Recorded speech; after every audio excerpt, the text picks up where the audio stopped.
ಎಲ್ರಿಗೂ ನಮಸ್ಕಾರ. ಈ ಕ್ಷೇತ್ರ ಇದೆಯಲ್ಲ, ಇದು ತುಂಬ ಪ್ರಸಿದ್ಧವಾಗಿರೋದು. ಅಂದರೆ ಕರ್ನಾಟಕದಲ್ಲಿ ತುಂಬ ವಿರಳ ಏಕಶಿಲಾ ಇದರಲ್ಲಿ ಆಂಜನೇಯ ಸ್ವಾಮಿ ವಿಗ್ರಹ ಕಿತ್ತಿರೋದು. ಸೊ ಇದು ಗಟ್ಟಿತನಕ್ಕೆ ಸಾಕ್ಷಿ. ಸೊ ಇಂಥ ಒಂದು ಇದರಲ್ಲಿ ಕಾಕತಾಳೀಯ ಅಂತ ಹೇಳ್ಬೋದು. ಅಷ್ಟೇ ಗಟ್ಟಿಯಾದ ಕಥೆಯನ್ನು ಜಡೇಶ್ ಅವರು ಮಾಡಿದ್ದಾರೆ. ಮತ್ತು ತಂದೆ ಮಗಳ ಕತೆ, ತಂದೆ ಮಗ ಪ್ರೊಡ್ಯೂಸ್ ಮಾಡ್ತಾ ಇರೋದು. ಸೊ ಇದೆಲ್ಲ ನೋಡಿದಾಗ ತುಂಬಾ ಚೆನ್ನಾಗಾಗುತ್ತೆ. ಮತ್ತು ಜಡೇಶ್ ಅವ್ರ ಬಗ್ಗೆ ನನಗೆ ತುಂಬ ಒಲವು. ಏಕೆಂದರೆ ಯಾವಾಗಲೂ ನಾವು ಕತೆಗಾರರ ಬಗ್ಗೆ ಮಾತಾಡ್ತಾ ಇರ್ತೀವಿ. ಒಬ್ಬ ವ್ಯಕ್ತಿ 15 ಅವರ್ ಮಲಗ್ತಾನೆ, ಇನ್ನು ಉಳಿದು ಒಂದು ಸ್ವಲ್ಪ 5 ಅವರ್ ಎದ್ದಿರ್ತಾನೆ ಅನ್ನೋದು ಜೆಂಟ್ಲ್ಮೆನ್ ಮಾಡಿದಾಗ ಹೆಂಗೆ ಮಾಡ್ತಾರೆ ಈ ಕತೆ ಅಂದ್ಕೊಂಡು ಬರ್ಸಿದ್ರು. ಆಮೇಲೆ ಒಬ್ಬ PT ಟೀಚರ್ ಸೋಂಬೇರಿ ಇರ್ತಾನೆ ಅನ್ನೋದನ್ನು ಗುರು ಶಿಷ್ಯರು ಮಾಡಿದ್ರು.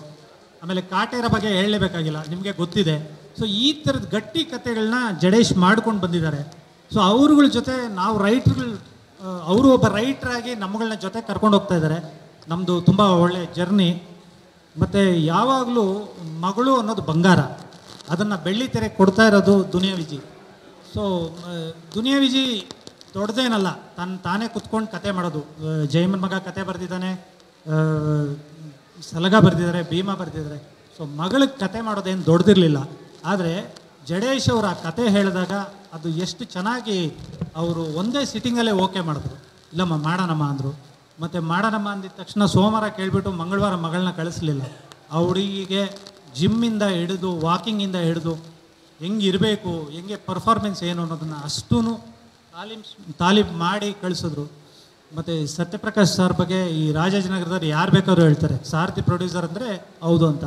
ಸೊ ಮಗನ್ನ ಸೂರಜ್ ಗೌಡ್ರನ್ನ ಜೊತೆ ಕರ್ಕೊಂಡು ಜರ್ನಿ ಮಾಡ್ತಾ ಇರೋದು. ಮತ್ತು ಸ್ವಾಮಿ ಅವ್ರ ಬಗ್ಗೆ ಹೇಳಬೇಕಾಗಿಲ್ಲ. ಹರ್ಷ ಅವ್ರ ಸಿನಿಮಾ ಅಂತ ಹೇಳಿದಾಗ ಅಷ್ಟು ರಿಚ್ನೆಸ್ ಇರುತ್ತೆ. KM ಪ್ರಕಾಶ್ ಅವರು ಒಳ್ಳೆ ಟೀಮ್ ಸೇರಿದೆ ಎಗೈನು. ಸೊ ದುನಿಯಾ ವಿಜಯ್ ಅವ್ರಿಗೆ ಥ್ಯಾಂಕ್ಸ್ ಹೇಳಬೇಕು. ಒಂದು ಒಳ್ಳೆ ಪಾತ್ರನ ತನ್ನ ಮಗಳ ಮೂಲಕ ಮಾಡಿಸ್ತಾ ಇರೋದು. ಅಷ್ಟು ಅಚ್ಚುಕಟ್ಟಾಗಿ ಮಾಡಿರೋ ಜಡೇಶ್ ಅವ್ರಿಗೆ, ಅದಕ್ಕೆ ಬಂಡವಾಳ ಹೂಡ್ತಾ ಇರೋ ಸೂರಜ್ ಗೌಡ್ರಿಗೆ ಮತ್ತು ಸತ್ಯಪ್ರಕಾಶ್ ಅವ್ರಿಗೆ ಎಲ್ರಿಗೂ ಒಳ್ಳೆಯದಾಗಲಿ. ನಿಮ್ಮ ಸಪೋರ್ಟು ಇಡೀ ಟೀಮ್ ಮೇಲಿರಲಿ. ಮತ್ತು ನರಸಿಂಹಣ್ಣನಿಗೆ ಥ್ಯಾಂಕ್ ಯು. ಮತ್ತು ಶಿಶಿರ್ ಅವ್ರಿಗೆ ನಾನು ನಗ್ತಾ ಇರ್ತೀನಿ ಯಾವಾಗಲೂ. ವಿಜಿ ತನ್ನ ಮಗಳಿಗೆ ಯಾವಾಗಲೂ ಹೇಳ್ತಾ ಇರ್ತಾನೆ, ಶಿಶಿರ್ ಅಂತ ಕೂಗಲ್ಲ, ಎಲ್ಲಮ್ಮ ನಿನ್ನ ಬಾಯ್ ಫ್ರೆಂಡು ಅಂತಲೇ ಕೂಗ್ತಿರ್ತಾರೆ. ಸೊ ಅದೊಂದು ಹೆಲ್ತಿ ಇದಿರುತ್ತೆ. ನಾನು ಹೀರೋ, ಇವಳು ಮಗಳು ಅನ್ನೋದೇನೂ ಇಲ್ಲದೆ ನೀನೊಬ್ಬ ನಟಿಯಮ್ಮ, ನನ್ನನ್ನು ಮೀರಿಸಿ ಮಾಡಬೇಕು ಅನ್ನೋದು ಅವ್ನು ಯಾವಾಗಲೂ ಹೇಳ್ತಿರ್ತಾರೆ. ಸೊ ತುಂಬ ಖುಷಿಯಾಗಿದೆ. ಒಂದು ಒಳ್ಳೆ ಆ್ಯಂಬಿಯನ್ಸ್ ಇದೆ, ಒಳ್ಳೆ ಕ್ಷೇತ್ರದಲ್ಲಿ ಪೂಜೆ ಆಗಿದೆ. ಸೊ ನಿಮ್ಮೆಲ್ಲರ ಆಶೀರ್ವಾದ ಇದ್ದರೆ ಈ ಖಂಡಿತವಾಗ್ಲೂ ಇದು ಒಳ್ಳೆಯ ಚಿತ್ರ ಆಗುತ್ತೆ. ಮತ್ತು ಭಾಷೆ ಕೋಲಾರ ಭಾಗದ್ದಾಗಿರುತ್ತೆ. ಸೊ ಅದು ನನಗೊಂಥರ ಖುಷಿಯಾಯಿತು. ತುಂಬ ಚೇಂಜಸ್ ಇರಲ್ಲ, ಬಟ್ ಎಲ್ಲದಕ್ಕೂ ಬಹುವಚನ ಉಪಯೋಗಿಸ್ತಾರೆ. ಹಣ್ಣುಗಳು, ಮಾವಿನ ಮರಗಳು, ಎಣ್ಣೆಗಳು. ಸೊ ಈ ಥರದ ಪದ ಇದಿರುತ್ತೆ. ಗಟ್ಟಿ ಕತೆ, ಕಾಟೇರ ನಂತರ ಜಡೇಶ್ ಅವರು ಪೆನ್ನಿಟ್ಟು ಬರೆದಿರೋಂಥ ಕತೆ. ಸೊ ತುಂಬ ಚೆನ್ನಾಗಾಗುತ್ತೆ ಅನ್ನೋ ನಂಬಿಕೆ ಇದೆ. ನಿಮ್ಮ ಆಶೀರ್ವಾದ ಇದೆ. Thank you. ಮಸ್ತಿ ಸರ್. ಒಂದು ಒಳ್ಳೆ ಪೀರಿಯಡಲ್ಲಿ ಇದ್ದೀರಾ ನೀವು. ಅಂದರೆ ನೀವು ಹಾಕೋ ಕಾಯಿನು ಚಾಲ್ತಿಗೆ ಬರುತ್ತೆ. ಅಂದರೆ ನಿಮ್ಮ ಡೈಲಾಗ್ಸ್ಗಳು, ಸ್ಪೆಷಲಿ ಈ ಒನ್ ಲೈನರ್ಸ್ಗಳು, ಹೀರೋಯಿಸಮ್ ಡೈಲಾಗ್ಸ್ಗಳು ಜಾಸ್ತಿ ಇರುತ್ತೆ. ಇದರಲ್ಲೂ ಎಕ್ಸ್ಪೆಕ್ಟ್ ಮಾಡ್ಬೋದಾ ಆ ಡೈಲಾಗ್ಗಳನ್ನು? ಖಂಡಿತ. ನನಗೆ ಇಬ್ಬರು ರೈಟ್ರು ಸಿಕ್ಕಿದ್ದಾರೆ.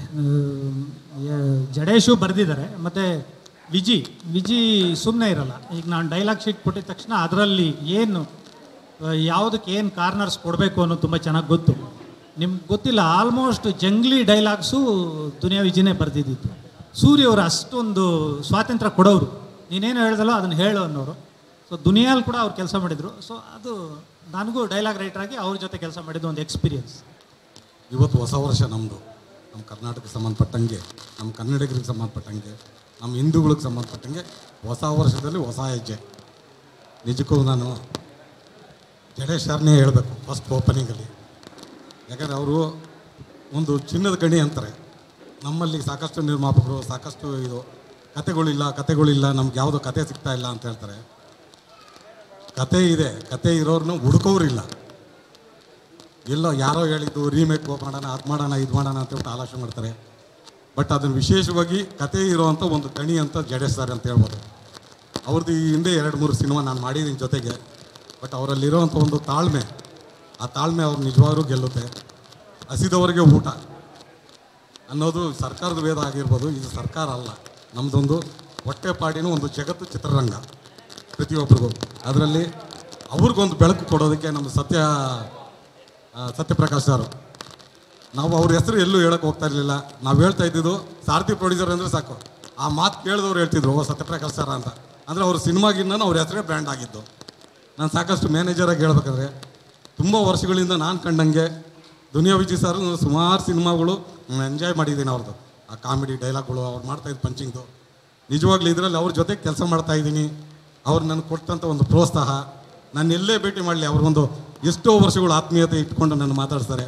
ನಿಜವಾಗ್ಲೂ ನಿಮ್ಮ ಜೊತೆ ಕೆಲಸ ಮಾಡ್ತಾ ಇರೋದಕ್ಕೆ ನನಗೆ ತುಂಬ ಸಂತೋಷ ಸರ್. ಜೊತೆಗೆ ನಿಮ್ಮ ಮಗಳು ಏನಾದರೂ ಹೇಳ್ಬೇಕಂದ್ರೆ ಅವ್ರು ಆ್ಯಕ್ಚುಲಿ ಅಪ್ಪ ಒಬ್ಬ ಸ್ಟಾರ್ ಕ್ಯಾಸ್ಟು. ನಾನು ಆದಷ್ಟು ಒಂದು ದಿಮಾಕು ಅಂತ ಕೆಲವರು ಹೇಳ್ತಾರೆ ಸಹಜವಾಗಿ, ಅದನ್ನು ಮೇಂಟೈನ್ ಮಾಡ್ಬೇಕಂತಾರೆ. ಆ ಸರಳತೆ ಅವರಲ್ಲಿ ಯಾವುದನ್ನೂ ನಾನು ನೋಡಲಿಲ್ಲ. ಇದು ಬಿಫೋರ್ ಒಂದು ಫೋಟೋ ಶೂಟ್ ನೋಡಿದ್ದೆ, ಒಂದು ಫೋನ್ ಕಾಲ್ ಮಾಡಿದ್ರು, ಸಾಧಾರಣವಾದ ಕ್ಯಾಶುವಲ್ ಆರ್ಟಿಸ್ಟ್ಗಳು ಮಾತಾಡ್ದಂಗೆ ಮಾತಾಡಿದೆ. ಅದು ಅವರಲ್ಲಿ ಬಂದಂಥ ಒಂದು ಒಳ್ಳೆ ಗುಣ ಅಂತ ಹೇಳ್ಬೋದು. ಅದು ಬಿಟ್ಟು ನಮ್ಮ ಮಾಸ್ತಿ ಸರ್, ಅದು ಕರ್ನಾಟಕಕ್ಕೆ ಒಂದು ಆಸ್ತಿ. ಮಾಸ್ತಿ ಅನ್ನೋದು ಬರೀ ಹೆಸರು ಮಾತ್ರ ಅಲ್ಲ, ಕರ್ನಾಟಕಕ್ಕೆ ಒಂದು ಆಸ್ತಿ. ಅದು ಅವರು ಒಂದು ಯೋಚನೆ ಮಾಡಿ ಬರೆಯುವಂಥ ಒಂದು ಡೈಲಾಗ್ಗಳು ಇದ್ದಾವೆ. ಅದು ಟೈಟಲ್ ಟ್ಯಾಗಲ್ಲ, ಅದು ಆ್ಯಕ್ಚುಲಿ ಪ್ರತಿಯೊಂದಕ್ಕೂ ಕಾಮನ್ ವರ್ಡಲ್ಲಿ ಎಷ್ಟೋ ರೀಲ್ಗಳಲ್ಲಿ ನಾನು ಕಂಡಿದ್ದೀನಿ ಅವ್ರದ್ದು. ನಿಜವಾಗ್ಲೂ ಅವರು ಈ ಒಂದು ಇದರಲ್ಲಿ ಸೇರಿರುವಂಥದ್ದು ನಿಜವಾಗ್ಲೂ ತುಂಬ ಸಂತೋಷ ಪಡೋವಂಥದ್ದು. ತುಂಬ ಥ್ಯಾಂಕ್ ಯು ಸರ್. ಸ್ವಾಮಿಯವರು ಬೇರೆ ಇನ್ಯಾರು ಅಲ್ಲ, ಇವರು ಸಾಕಷ್ಟು ವರ್ಷಗಳಿಂದ ನನಗೆ ಕೆಂಪೇಗೌಡ ಸಿನಿಮಾದಿಂದನೂ ನನಗೆ ಪರಿಚಯ. ಅವರು ಅಲ್ಲಿಂದನೂ ಅಸಿಸ್ಟೆಂಟ್ ಕ್ಯಾಮ್ರಾಮ್ಯಾನ್ ಆಗಿದ್ದು, ಅಸೋಸಿಯೇಟ್ ಆಗಿತ್ತು. ಸ್ಟೆಪ್ ಬೈ ಬಂದಾಗ ಇವ್ರು ಎಲ್ಲರಿಗೂ ಪ್ರಚಾರವಾಗಿ ಸಿಗಬೇಕಾದಂಥ ವ್ಯಕ್ತಿ ಡೈರೆಕ್ಟರ್ ನಮ್ಮ ಹರ್ಷ ಸರ್ ಹತ್ರ ಸಿಗಾಕೊಂಡ್ಬಿಟ್ರು. ಬೇರೆಯವ್ರಿಗೆ ಯಾರಿಗೂ ಸಿಗಲೇ ಇಲ್ಲ. ಇವರು ಅವ್ರನ್ನ ಕಾಡಿ ಬೇಡಿ ಹಿಡ್ಕೊಂಡು ಬಂದು ಅವ್ರನ್ನ ತಗಲಾಕಿದ್ದಾರೆ ಇವಾಗ ಜಡೇಶ್ ಸರು. ಈ ಸಿನಿಮಾದಲ್ಲಿ ಇವರು ಚಾಲಕತನ ತೆಲುಗು ಇತ್ತೀಚೆಗೆ ಒಂದು ಸಿನಿಮಾನು ಮಾಡ್ಕೊಂಡು ಬಂದರು. ಇಂಥವರು ನಮಗೆ ಬೇರೆ ಭಾಷೆಯಲ್ಲೂ ಮಾಡಿದಂಥ ಒಬ್ಬ ತಂತ್ರಜ್ಞರು ನಮಗೆ ಸಿಕ್ಕಿರೋದು. ಸ್ವಾಮಿಯವರು ನಿಜವಾಗ್ಲೂ ನಮ್ಗೆ ಗ್ರೇಟು. ನಮ್ಮಲ್ಲಿ ಕತೆ ಇಲ್ಲ ಅಂತ ಯಾವುದೇ ಕಾರಣಕ್ಕೂ ಅನ್ಕೋಬೇಡಿ ದಯವಿಟ್ಟು. ಪ್ರತಿಯೊಬ್ಬರಿಗೂ ಕತೆ ಅನ್ನೋದಿದೆ ಇಲ್ಲಿ. ಕತೆ ಅನ್ನೋರಿಗೆ ಒಂದು ಒಳ್ಳೆ ಮಾರ್ಗ ತೋರಿಸೋ ನಿರ್ಮಾಪಕರು ಬೇಕು. ಈ ಒಂದು ಬ್ಯಾನರಲ್ಲಿ ಕೆಲಸ ಮಾಡುವಂಥ ಒಂದು ಇದು ಸಿಗುವಂಥ ಒಂದು ಅವಕಾಶ ಇದೆಯಲ್ಲ, ಅದು ನನ್ನ ಈ ವರ್ಷದ ಪುಣ್ಯ ಅಂದ್ಕೊಳ್ತೀನಿ ನಾನು. ನಿಜವಾಗ್ಲೂ ತುಂಬ ಥ್ಯಾಂಕ್ ಯು ಸರ್. ಮತ್ತು ಸೂರಜ್ ಸರ್, ನೀವು ಆತ್ಮೀಯತೆ, ನೀವು ಯಾವುದು ಕೋ ಪ್ರೊಡ್ಯೂಸರ್ ಅಂತ ನಮ್ಗೆ ಅನ್ನಿಸ್ತಾ ಇಲ್ಲ, ಒಬ್ಬರು ಬ್ರದರ್ ನಮ್ಗೆ ಈ ಸಿನಿಮಾದಲ್ಲಿ. ನಿಜವಾಗ್ಲೂ ಈ ಟೀಮ್ ಎಲ್ಲ ನಿಮ್ಮ ಜೊತೆಗಿದೆ ಸರ್. ನೀವೇನು ಕಾದರೆ ತಾಳ್ಮೆ, ನಿಜವಾಗ್ಲೂ ತಾಳ್ಮೆ ಇದ್ದವನಿಗೆ ಒಳ್ಳೆ ಫಲ ಸಿಗುತ್ತೆ. ಅಂದರೆ 12 ವರ್ಷ ನೀವು ಕಾದಿದ್ದೇ ಒಂದು ಫಲ ಸರ್ ಇದು. ಈ ಒಳ್ಳೆ ಕತೆ ಸಿಕ್ಕಿದೆ, ಒಂದು ಒಳ್ಳೆ ಹೀರೋ ಸಿಕ್ಕಿದ್ದಾರೆ. ಇದಕ್ಕೆ ಸಂಬಂಧಪಟ್ಟ ಈ ಕಾಂಪೌಂಡ್ ಇದೆಯಲ್ಲ, ನಮ್ಮ ಡೈಲಾಗ್ ರೈಟರ್ ಇರ್ಬೋದು, ಎಡಿಟರ್ ಪ್ರಕಾಶ್ ಇರ್ಬೋದು, ನಮ್ಮ ಮೋಹನ್ ಇರ್ಬೋದು, ಆರ್ಟ್ ಡೈರೆಕ್ಟ್ರು, ಇವರೆಲ್ಲ ಒಳ್ಳೊಳ್ಳೆ ಪಿಲ್ಲರ್ಸೇ ಸರ್. ಸಿನಿಮಾದಲ್ಲಿ ಒಂದು ಬ್ರ್ಯಾಂಡ್ ಅಂಬಾಸಿಡರ್ಸ್ ಇದ್ದಂಗೆ ಅವರು. ಅಂಥ ಒಂದು ಟೀಮಲ್ಲಿ ಒಂದು ಕೆಲಸ ಮಾಡ್ತಾಯಿದ್ವಿ. ನಿಜವಾಗ್ಲೂ ನಾನು ಪುಣ್ಯವಂತ ಅಂತ ಹೇಳ್ಬೋದು. ನಾನೊಂದು 2 ಮಾತು ಮುಗಿಸ್ತೀನಿ. ನಮಸ್ಕಾರ. ಥ್ಯಾಂಕ್ ಯು ನರಸಿಂಹಣ್ಣ. ಸತ್ಯಪ್ರಕಾಶ್ ಸರ್, ನಮ್ಮ ಈ ಹೊಸಕ್ಕೆ ನಿರ್ಮಾಪಕರೇ ಸತತ ಪ್ರಯತ್ನಗಳು ಮಾಡ್ತಾರೆ, ಎಲ್ಲಿ ಕಳ್ಕೊಂಡು ಒಳ್ಳೆ ಪಡ್ಕೋಬೇಕು ಅಂತ. ನೀವು ಅಂತ ಬ್ಲಾಕ್ ಬಸ್ಟರ್ ಹಿಟ್ ಸಿನಿಮಾ ಕೊಟ್ಟರು 12 ವರ್ಷ, ಒಂದು 12 ಹೆಜ್ಜೆನೇ ಹಿಂದೆ ಇಟ್ಟಂಗಾಯ್ತು. ಕನಿಷ್ಠ ವರ್ಷಕ್ಕೆ 1 ಸಿನಿಮಾ ಅಂದಿದ್ರು 12 ಸಿನಿಮಾ ಮಾಡ್ಬೋದಿತ್ತು. ಯಾಕೆ ಈ ಅಂತರ ಅಂತಕ್ಕಂಥದ್ದು? ಅಂದರೆ ಒಳ್ಳೆ ಕತೆ ಸಿಗಲಿಲ್ಲ ಅಂತ ಹೇಳಿದರೆ ಅದು ಬಿಟ್ಟು ಏನು ರೀಸನ್ಸ್ ಇತ್ತು ಅಂತಕ್ಕಂಥ? ಅಲ್ಲ, ಬೇರೆ ಏನು ರೀಸನ್ ಇಲ್ಲ ಸರ್. ಈಗ ಆಕಸ್ಮಿಕವಾಗಿ ಸಿನಿಮಾಗೆ ಬಂದೆ, ಸೂಪರ್ ಡೂಪರ್ ಹಿಟ್ ಆಯಿತು, ಬ್ಲ್ಯಾಕ್ ಬಸ್ಟರ್ ಆಯಿತು. ಮತ್ತೆ ಏನಾದ್ರೂ ಆ ಥರ ಬಿದ್ದುಬಿಟ್ಟು ವರ್ಷಕ್ಕೆ 2-3 ಪಿಕ್ಚರ್ ದುಡ್ಡು ಬಂತು ಅಂತ ಮಾಡೋಕ್ಕೆ ಹೋದರೆ ಆ ಹೆಸರು ಎಲ್ಲಿ ಕಳ್ಕೊಂಬಿಡ್ತೀನೋ ಅಂತ ಕಾಯ್ತಾ ಇದ್ದೆ.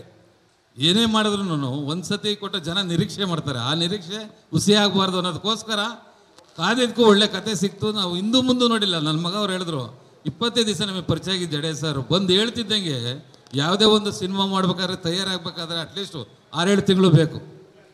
ನಾವು ಯಾಕೆ ಸಡನ್ನಾಗಿ ಒಪ್ಕೊಂಡ್ವಿ ಅಂದರೆ, ನಿಜವಾಗ್ಲೂ ಈ ಸಿನಿಮಾ ಸಾರಥಿಯೂ ಅಷ್ಟೇ ಅದನ್ನು ಮೀರಿಸದಂತ ಅನ್ನೋ ಭಾವನೆಯಲ್ಲಿ ನಾನು ಹೇಳ್ತಾ ಇದ್ದೀನಿ. ಆ ಒಂದು ಇದಕ್ಕೋಸ್ಕರ ಮಾಡ್ತಾ ಇದ್ದೀವಿ. ಇನ್ನು ಮುಂದೆ ಕಂಟಿನ್ಯೂಸ್ ಮಾಡ್ತೀವಿ.